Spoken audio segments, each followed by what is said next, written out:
Good afternoon. It's Tuesday, the 12th of April 2016, just after 1 o'clock. Welcome to UK Column News. I'm your host, Brian Gerrish. With me in the studio, Mike Robinson.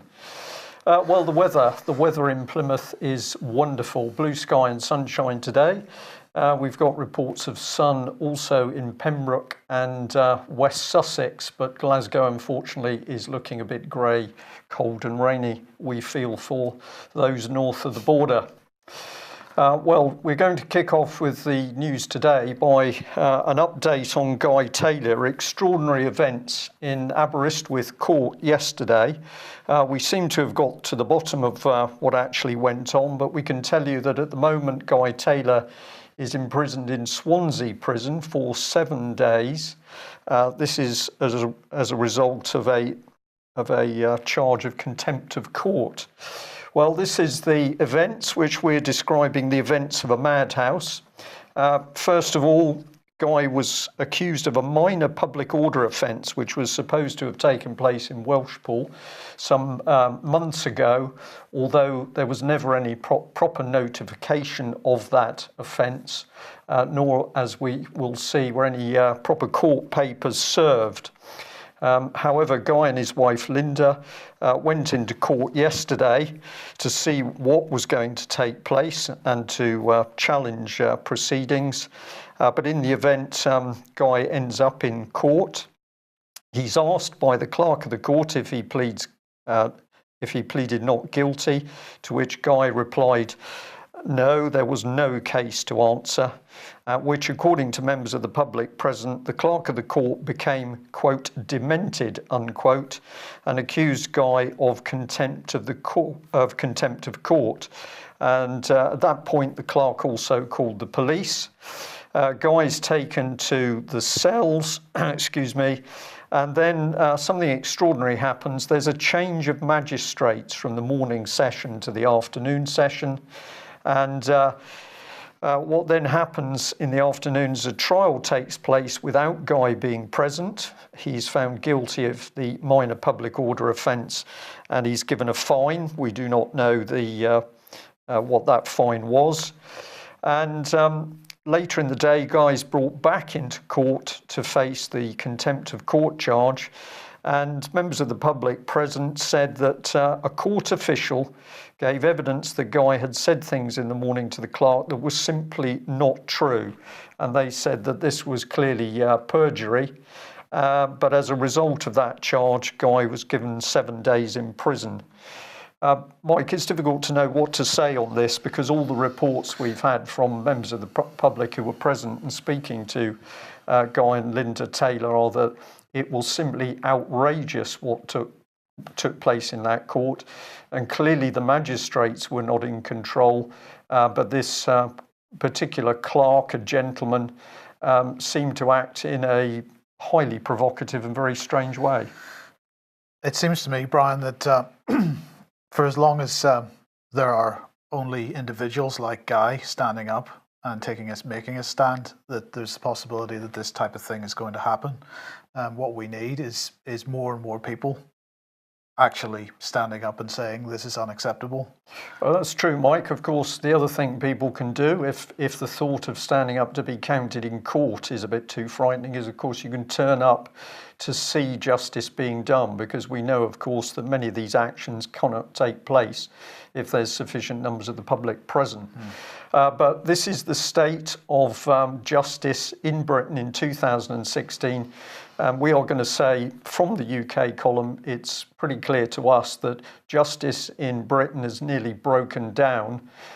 There is no reliable justice unless you are a member of the elite political establishment, when of course you are above the law and can do as you please. And we're going to be seeing a bit more of that in today's news. They're asking in the chat box the name of the clerk. It was Michael Cray, is that right? Was it Michael Cray? We understand it was Mr. Cray, yes. Yes, okay. Right, finance then. Goldman Sachs has now become the latest of the big banks to pay a huge fine for defrauding investors. In this case, it was over the mortgages, the subprime mortgages. And what they did, of course, was that they advised people to invest in countrywide so-called high-quality mortgages. And of course, these were given a AAA rating by the bank. But unfortunately, these weren't so good. So, for example, the bank's Goldman Sachs head of due diligence saw that report, and he sent a short email basically saying, if only they knew. So, well, they found out soon enough, and lots of people lost lots of money. Goldman Sachs didn't lose lots of money, of course, because having given the advice that people should invest in those mortgages, then Goldman Sachs began a process of betting against those mortgages, and they made millions and millions, if not billions, of dollars in profits. So they have now agreed to pay a $5 billion fine as a result of this. To put that in a bit of perspective, JP Morgan, they had to pay out $13.3 billion, Bank of America $16.6 billion, Morgan Stanley $3.2 billion. Of course, nobody goes to prison. Well, of course not. This is a point I'm making, Mike. These people are simply above the law. Indeed. So that's Goldman Sachs. This, of course, is the bank that provided the governor of the Bank of England. And, of course, they've also provided some of Cameron and Osborne's closest advisors. Just moving on, the World Bank, this really is a sign of the global economy more than finance itself. But, of course, World Bank taking full advantage of that. They are now lending, particularly to the so-called emerging markets, more money than they have done since the crisis in 2008. And they're saying as developing countries continue to face strong economic headwinds, demand for lending from the World Bank has risen to levels never seen outside a financial crisis. Well, perhaps that's because we're in a financial crisis.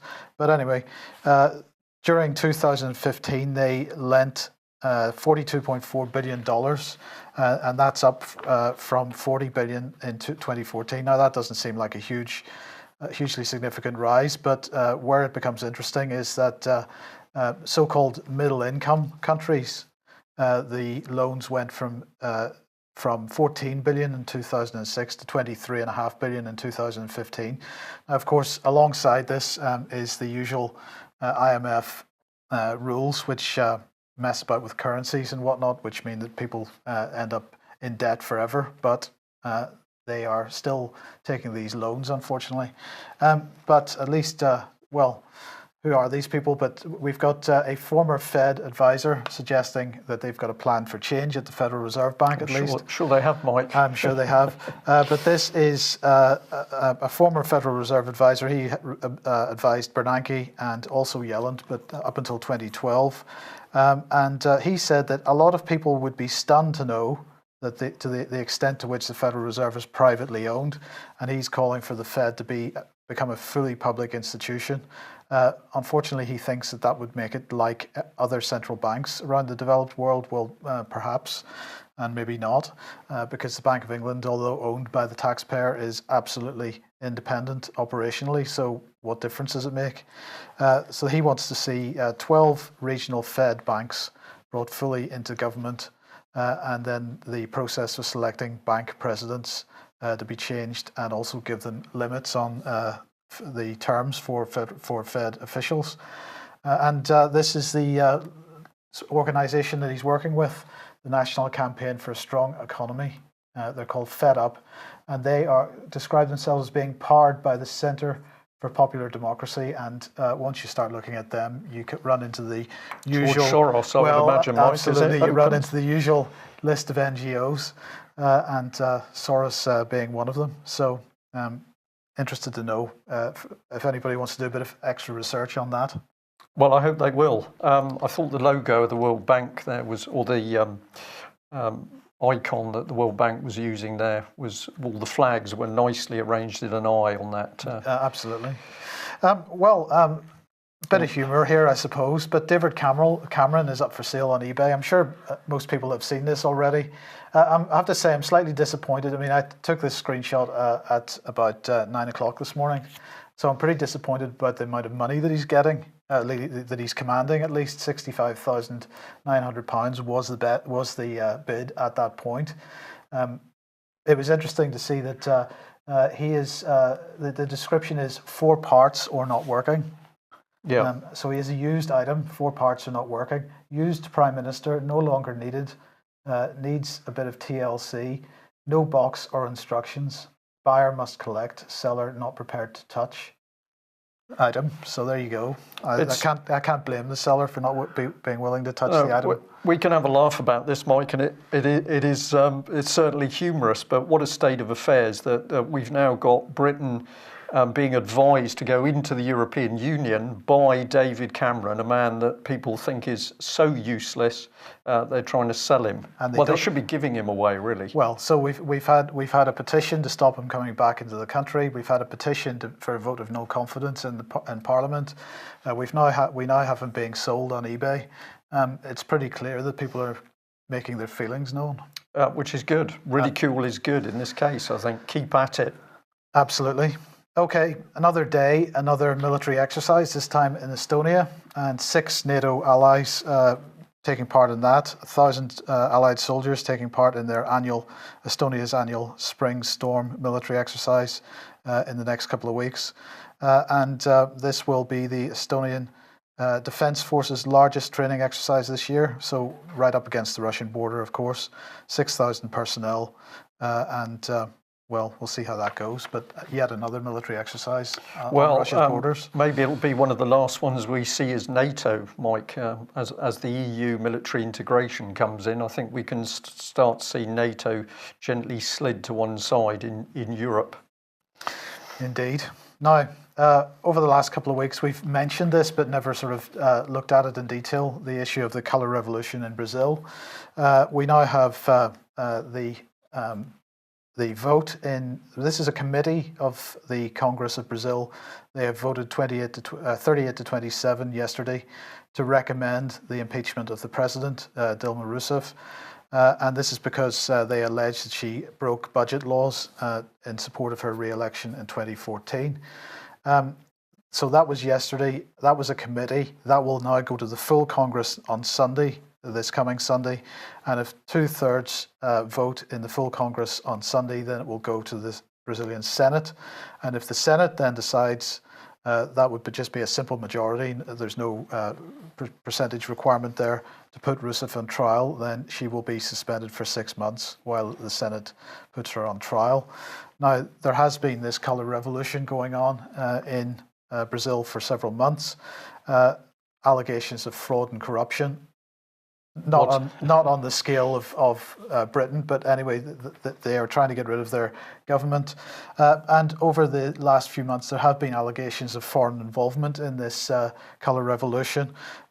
CIA was one such allegation, which the organisers of the colour revolution deny. But as Wayne Madsen is pointing out in this article here, Langley's latest themed revolution, the Yellow Duck Revolution in Brazil, he says the main coordinators of these protests are found in Brazil's largest corporate federations and corporate-owned media conglomerates, and all of them have links to domestic non-profit organisations like To the Street, a typical Soros appellation, and Free Brazil movement, in turn funded by the usual suspects of the National Endowment on Democracy, US Agency for International Development, and Soros Open Society Institute. So that's going on in Brazil. In parallel, we have similar types of operations in South Africa, and of course this article suggesting that these protests that have been springing up in South Africa are sort of linked to historical apartheid and so on. But of course, whenever you get NGOs trying to incite this type of behaviour in these countries, they poke the sorest spots with the stick, and so that's perhaps a fair comment from The Guardian, but nonetheless, it's outside interest. And even in India, in India they don't really have this kind of operation going on just yet, but Indian government coming under strong pressure from the United States government to separate themselves from China in particular. And of course, we have the common purpose aspect going on in India as well. So India under a bit of pressure, and as has been highlighted in the chat box, this is an attack on the BRICS infrastructure. Well, we'll see how it pans out, but Brazil suffering the hardest at the moment. Interesting, Mike. We've got these colour revolutions being stoked up all over the world. This is subversion, isn't it? Coming into a nation state in order to break it down.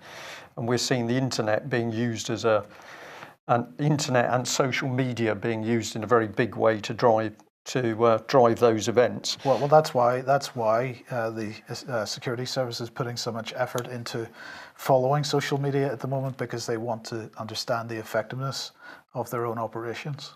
I totally agree with that, which leads us nicely into what our special intelligence services are up to. And a very interesting article here in The Guardian: UK Special Forces and MI6 involved in Yemen bombing, report reveals. Now, this is actually a report on information that appeared in Vice, which we'll come on to in a minute. But some very interesting things coming out of this. So UK Ministry of Defence said the UK does not provide any military support to the US campaign of remotely piloted aircraft system drone strikes on Yemen. That was a statement they made a little while ago. What's coming out in the Vice News report is that British personnel serving in Yemen said the Special Reconnaissance Regiment, Special Forces unit seconded to MI6, were responsible for training Yemen forces fighting Al-Qaeda in the Arabian Peninsula, AQAP. And secondment also allowed British military personnel to help with the drone strikes, but under the aegis of intelligence operations controlled by the Foreign Office, which is responsible for MI6. So the meat of the report by Vice News, which is very, very detailed, and we'd encourage people to read that, is clearly saying that once again the British government has been lying, and the British government's been fully involved in providing special forces and intelligence in order to facilitate the American drone strikes. So this is the main article. It's very long, but as I say, it's well worth reading. And the story relates back to May the 6th, 2012, when there was a drone strike on Fahd al-Quzo, who was the field commander for Al-Qaeda in the Arabian Peninsula.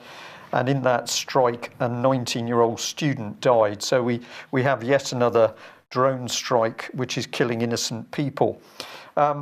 What the report goes on to say is that Vice News, following a tip-off, can talk to the systematic collaboration between British special intelligence and the CIA to degrade Al-Qaeda through the combination of special forces and drone strikes. And in one of the reports, CIA praises the British for their most important contribution, and it says on one occasion their intelligence allowed an Al-Qaeda operative's car to be tracked. This was quite unique. The CIA official explained it was something we didn't have. We can then go through to a comment by the UK Minister of State for Foreign Affairs, Hugh Robertson. He said drone strikes against terrorist targets in Yemen are a matter for the Yemeni and US governments. However, following interviews with more than 24 current and former British, American and Yemeni officials, Vice News reports that UK played a, quote, crucial and sustained role with the CIA in finding and fixing targets. So the British government just continued prepared to lie.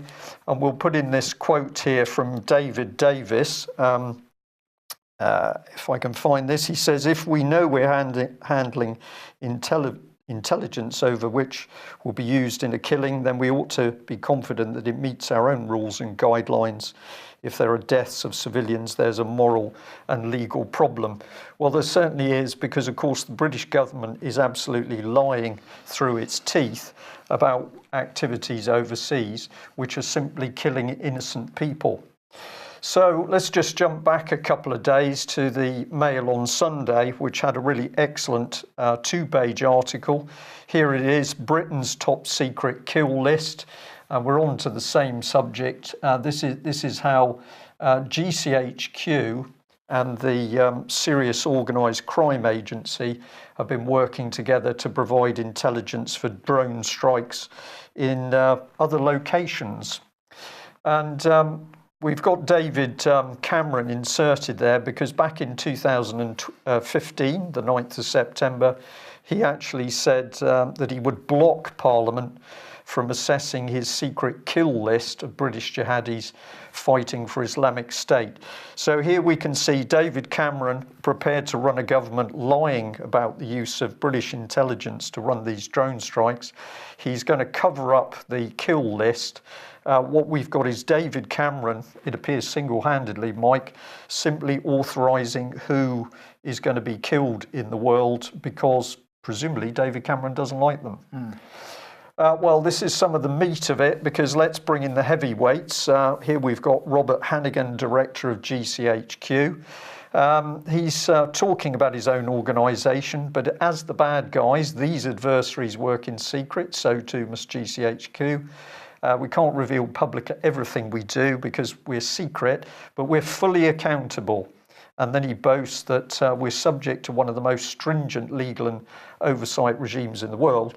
Well, the weakness here is, of course, the GCHQ is overseen by the very corrupt government we've just identified as lying in the first place.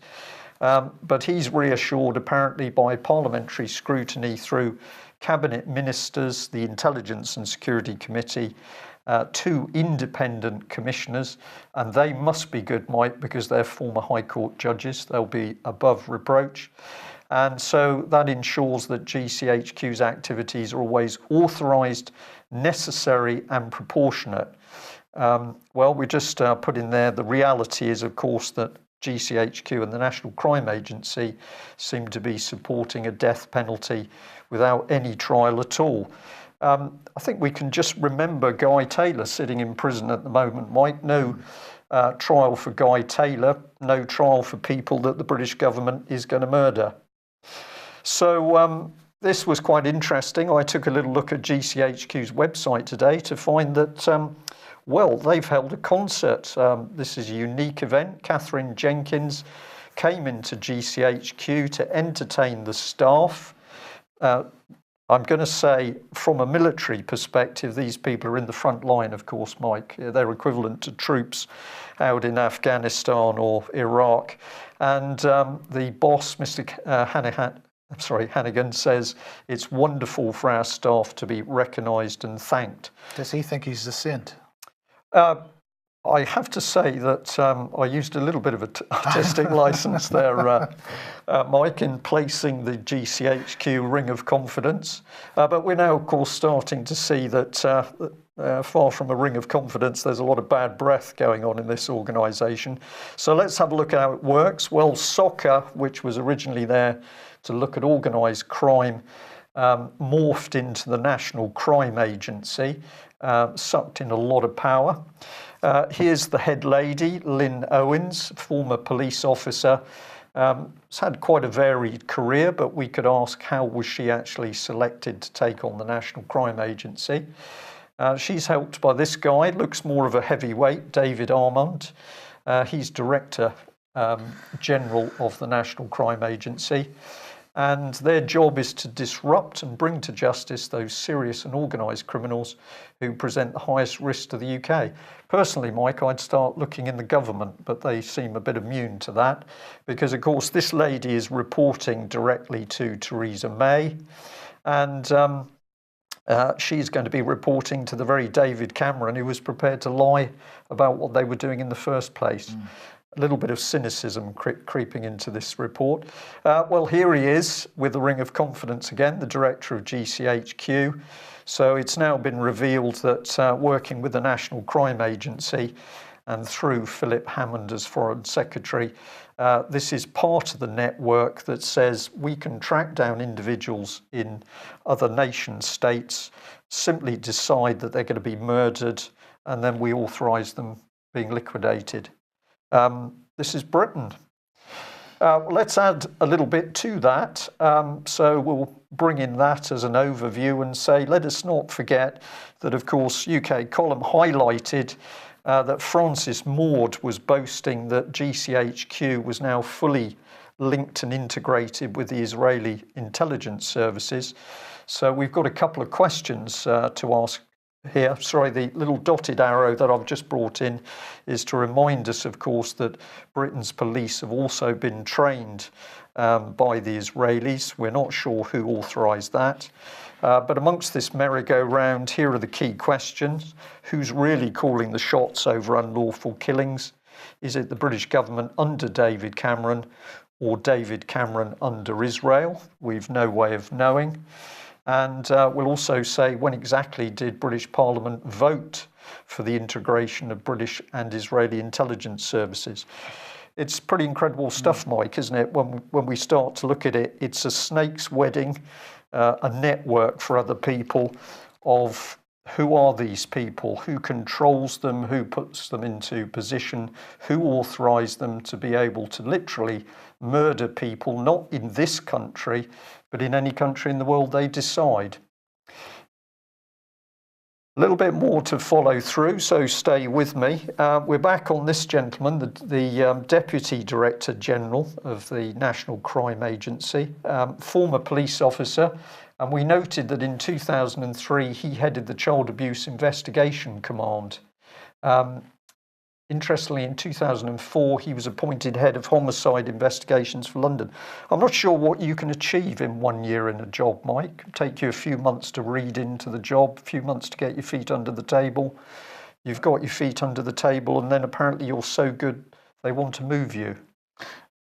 Nothing is the answer to that, I think. He could have achieved nothing. Yeah. And yet now he's brought across into the National Crime Agency to decide where terrorists are worldwide who need to be liquidated. Well, if you're not reassured, let's have a look at what the Met Police have said about their own work on child abuse. I was kindly provided with this Met Police report. So this is the Met Police's own slides here. Child Abuse Investigation Command. This is a brief history. There was a mission to make children safer in London. Clearly that's happened, Mike, hasn't it? This came into being post-Victoria Climby in 2000.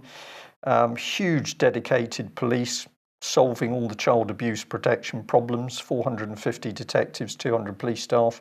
I don't have an exact date on this, but clearly it is of maybe a couple of years ago. Serves Pan London and some of the police districts. A modernisation programme, and then these are the challenges apparently. It's not finding the criminals, it's multi-agency working. It's complex child abuse, Mike, a little bit difficult for the police. There's a very high organisational risk. I don't know what the risk to the children is. Critical decisions, high-profile criminal justice cases, presumably that's protecting politicians and VIPs. Intense media interest, too true. Well, politicians probably get 2 mentions there. And so it goes on. They're not going to improve by catching criminals. They've got to improve recording, data, IT systems, information exchange, risk assessment, escalation and challenge, resilience, capacity, skills training. Do you understand any of this, Mike? Because I had trouble. Well, I understand that there's lots of activity going on there, but they're not actually doing anything. No, this is about navel gazing and literally deciding what they're supposed to be doing. Well, they identify risk, but it doesn't actually really mention any risk to the children. But once risk has been assessed, the more substantial task is to manage it. This is encouraging. Well done, Met Police. The absence of a clear focus on the source of risk to children is important. In such situations, child protection or any form of supervision unlikely to be effective. And this is what they're going to do. So they say 9% of victims are repeat victims, and 1.3% were more than 3 times, victims more than 3 times. And then a tiny percentage were 5 times victims not. Now, I'm interested in this report, Mike, because all the evidence coming to us is the fact that what is the baseline of statistics they've used? How many abuse victims have they looked at? The reality is tens of thousands. I don't think that's the case. And most of those victims are repeat victims, but according to the police, it's a tiny proportion. Well, I don't know how they can possibly have statistics on victims when they don't know where children are half the time, never mind whether they're being abused or not. It's interesting, isn't it? State of affairs. Well, there we are. That was a genuine report from the Metropolitan Police themselves.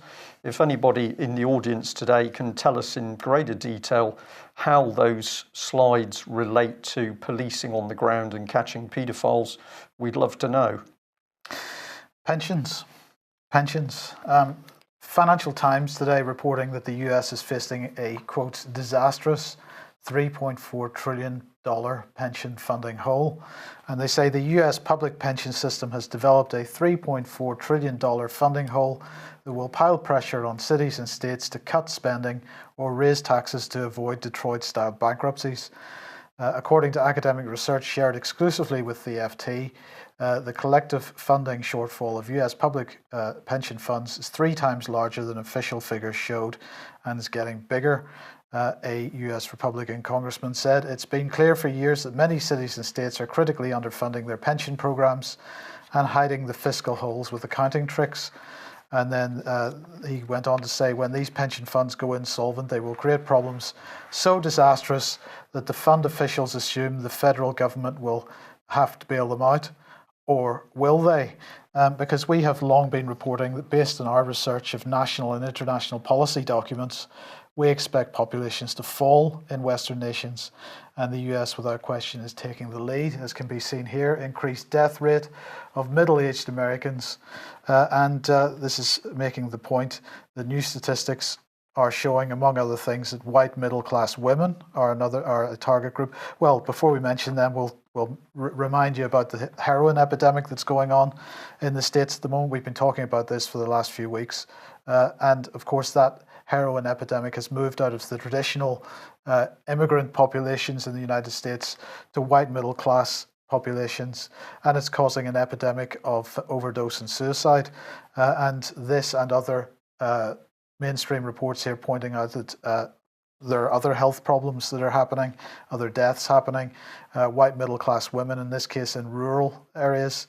They're pointing out here that in Victoria County in Texas, in 1990, they had 216 deaths per 100,000 for women in the age group of 30 to 60, and that has risen in 2014 to 583.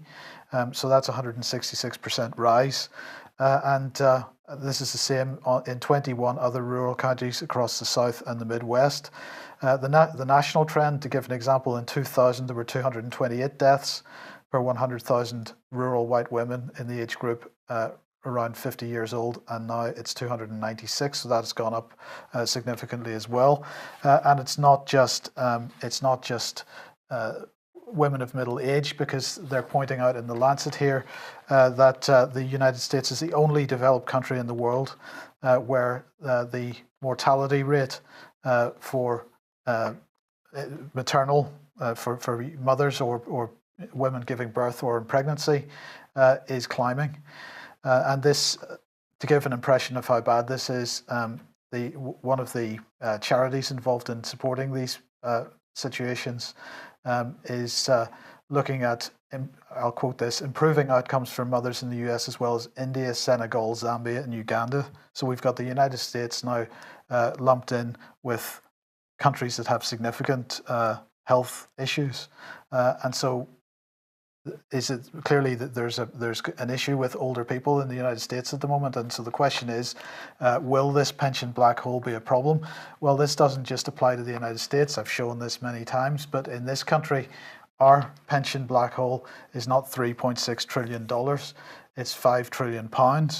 And just to give a breakdown of this is from the Office for National Statistics in 2012, and they're saying that at the end of 2010, the total pension obligations of all UK pension providers were estimated at £7.1 trillion, nearly 5 times the UK's GDP, and that comprised £5 trillion of government obligations and £2.1 trillion of private sector obligations. Now, you would expect the private sector obligations to be funded, but unfortunately, the government obligations aren't.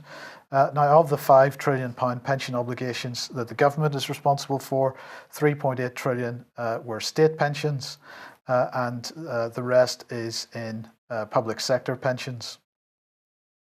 And then on top of that, there is around £1.2 trillion, which is funded, mostly funded at least, for the workplace pension scheme. But it's the £5 trillion black hole in public pensions that is the problem. And so I'm wondering how long it's going to be before we start to see death rate statistics like those in the United States, Brian. And I think they're coming. I think we're already starting to see it, at least anecdotally. And as you say, we've got more on this to follow. We've got more on this to follow because, of course, David Cameron, when he's not running an organisation to kill people overseas, is already boasting almost of his death targets for elderly people in UK through dementia and other means. Well, just in case people are unsure as to what the police believe their priorities are, major fraud or child abuse or treason or theft, misconduct in public office would probably be a good one, murder, violence. We've got some clues from our local Plymouth paper, the Evening Herald, which is saying that dozens have been arrested for begging, which is clearly, is that part of international terrorism, begging on the streets, do you think? Must be. Must be, I think. Well, there we are. What we're starting to see, of course, is common sense, justice, morality turned on its head. This is all part of the agenda, and it's very interesting to see the amount of I'll say, interesting news which is piling in while we wait for the EU referendum.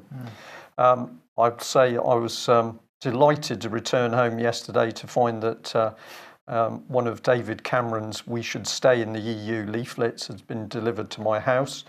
I took a quick look at it. It's a pack of lies. It will be sent back in due course. But I note that Dave Barmby has been doing some research, and as well as challenging the EU referendum organisation, he's now pointed out that according to the EU's own rules, it is unlawful to use public money to help sway a referendum, and indeed there should be no effort to sway one side or the other. So I believe that the EU's own rules are now going to be sent back to David Cameron, but of course he's above the law, Mike. Yes, now I had an email in a couple of days ago from someone suggesting, and thanks for the email, suggesting that people sign up to become official observers at the count. And I think this is a great idea because, as we said earlier when we were discussing Guy, what these people need to see is some action from the general public to actually hold them to account.